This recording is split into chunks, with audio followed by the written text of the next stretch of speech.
और अब तो ईरान युद्ध ऐसे मोड़ पर पहुंच गया है जहां से रूस और चीन की भी एंट्री होती दिख रही है। पुतिन और जिनपिंग अभी तक ईरान युद्ध पर खुलकर नहीं बोल रहे थे, लेकिन अंदर ही अंदर ईरान की मदद कर रहे थे। कहा जा रहा है कि रूस चीन की मदद से ही ईरान अभी तक युद्ध में टिका हुआ है। यह बात ट्रंप को समझ में आ रही है।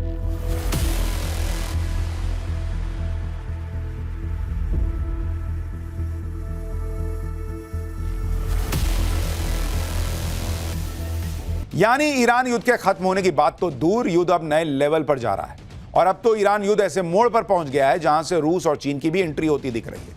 पुतिन और जिनपिंग अभी तक ईरान युद्ध पर खुलकर नहीं बोल रहे थे, लेकिन अंदर ही अंदर ईरान की मदद कर रहे थे। कहा जा रहा है कि रूस चीन की मदद से ही ईरान अभी तक युद्ध में टिका हुआ है।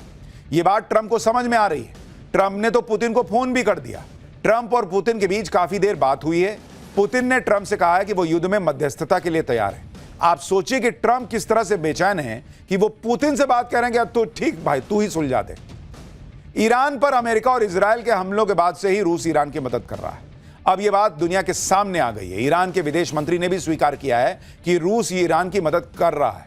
ईरान के विदेश मंत्री ने कहा कि यह कोई नई बात नहीं है, दोनों देशों के बीच लंबे समय से रणनीतिक संबंध है। रूस किस तरह से ईरान की मदद कर रहा है, इस पर एक रिपोर्ट के मुताबिक रूस ईरान को इंटेलिजेंस सपोर्ट दे रहा है, मिडिल ईस्ट में अमेरिकी ठिकानों की जानकारी दे रहा है, अमेरिकी एसेट्स की लोकेशन ईरान को बता रहा है, रडार, वॉरशिप और कम्युनिकेशन सिस्टम की जानकारी दे रहा है। रूस की मदद से अमेरिकी ठिकानों पर ईरान सटीक हमले भी कर रहा है। यानी रूस अपने सैटेलाइट के जरिए ईरान की मदद कर रहा है। इसी वजह से ईरान बिल्कुल सटीक हमले कर रहा है, जिससे अमेरिकी ठिकानों को नुकसान पहुंच रहा है। उधर चीन भी अब युद्ध में खुलकर सामने आ गया। ईरान और चीन के बीच तगड़े व्यापारिक संबंध है। ईरान का 90% कच्चा तेल चीन खरीदता है। यानी एक तरह से चीन अपनी एनर्जी सिक्योरिटी के लिए ईरान पर निर्भर है। ईरान पर अमेरिकी कंट्रोल का मतलब चीन के लिए परेशानी बढ़ना भी होगा। ईरान की मदद के लिए चीन से 2 बड़े जहाज ईरान की तरफ रवाना हुए हैं। इस खबर से अमेरिका में हड़कंप मचा हुआ है। इन जहाजों में क्या है, इसको लेकर अलग अलग तरह की चर्चाएं हो रही हैं। वॉशिंगटन पोस्ट की रिपोर्ट के मुताबिक इन जहाजों में बड़ी मात्रा में मिलिट्री ग्रेड का केमिकल हो सकता है। इस केमिकल का इस्तेमाल रॉकेट बनाने में किया जा सकता है।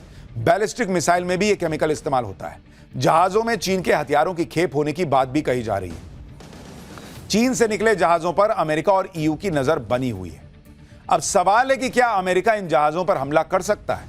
अगर अमेरिका ने हमला किया तो भाई ये तो चीन के जहाज हैं, वो चुप थोड़ी बैठेगा। अगर जहाज ईरान पहुंच जाते हैं तो ईरान को रीइंफोर्समेंट मिल जाएगी। यानी दोनों ही स्थिति में ईरान युद्ध जल्दी खत्म होने के आसार नहीं। रूस और चीन की एंट्री के बीच ईरान पर हमले को लेकर ट्रंप जिस तरह से और जितनी तरह की बातें कर रहे हैं, उससे भी लोग हैरान हैं। ट्रंप अमेरिका के राष्ट्रपति हैं, लेकिन सोचिए कि ईरान की नेवी के दर्जनों शिप तबाह करने के बाद ट्रंप उसका मजाक उड़ा रहे हैं। कह रहे हैं कि अमेरिकी सेना कह रही है कि शिप को डुबाने में ज्यादा मजा आता है। आप सोचिए कैसे लोग हैं यार। एक निहत्था शिप मार दिया, उसमें लोग मर गए, कह रहे हैं कि उसको पकड़े नहीं, लेकिन डुबाने में ज्यादा मजा आता है ना, इसलिए डुबा दिए। सुनिए जरा इस आदमी को। The Navy is gone. It's all lying at the bottom of the ocean. 46 ships. Can you believe it?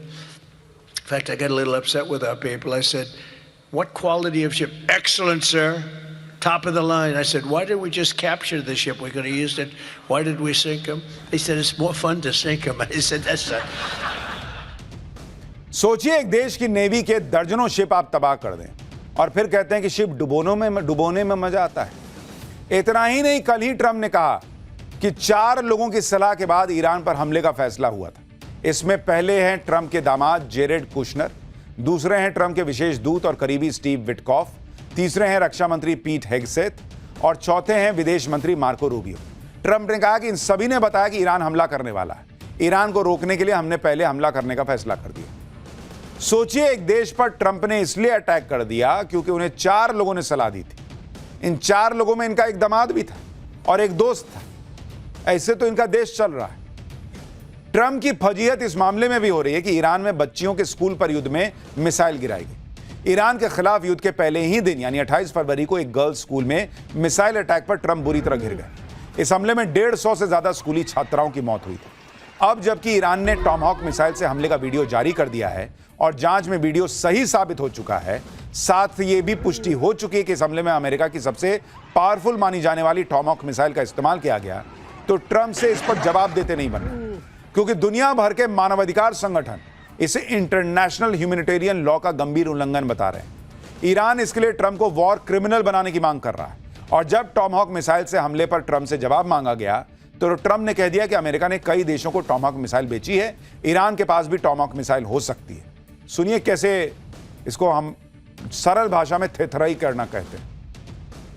American missile strike and a Tomahawk missile likely destroyed that Iranian girls' school. So will the U.S. accept any responsibility? Well, I for haven't that strike? seen it, and I will say that the Tomahawk, which is one of the most powerful weapons around, is used by, is sold and used by other countries, you know that.